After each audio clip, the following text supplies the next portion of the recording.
একজন পুরুষের রোজগারের উপর পর্যায়ক্রমে কার হক বেশি, স্ত্রী সন্তানের নাকি মা বাবা ভাই বোনের? দেখুন, মা বাবার সাথে কারো কোনো তুলনা চলে না হক আদায় করার ক্ষেত্রে। হক আদায় মানে শুধু টাকা পয়সা খরচ করা না। আল্লাহ এবং তার রাসূল সাল্লাল্লাহু আলাইহি সাল্লামের পর সর্বোচ্চ শ্রদ্ধা পাওয়ার হকদার, সর্বোচ্চ ভালোবাসার হকদার কে? মা এবং বাবা। মা বাবার চাইতে বেশি ভালোবাসা পাওয়ার হকদার পৃথিবীতে আর কেউ, শ্রদ্ধার হকদার আর কেউ। কিন্তু অর্থ ব্যয় করার ব্যাপারটা একটু ভিন্ন। স্ত্রী যদি থাকে তাহলে প্রত্যেক স্বামীর উপরে কর্তব্য তার স্ত্রীর ভরণ পোষণের ব্যবস্থা করা।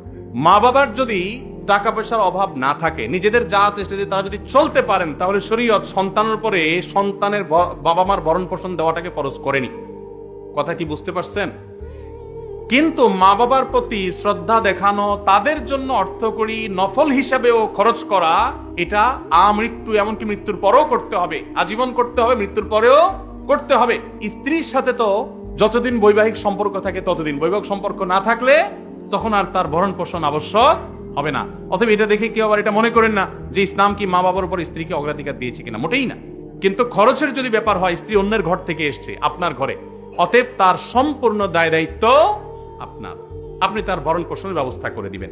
মা বাবা তাদের জন্য খরচ করবেন, যদি তাদের টান থাকে, যা আছে তাদের না হয়, তখন আপনার উপরে কর্তব্য হবে তাদের জন্য খরচ করা।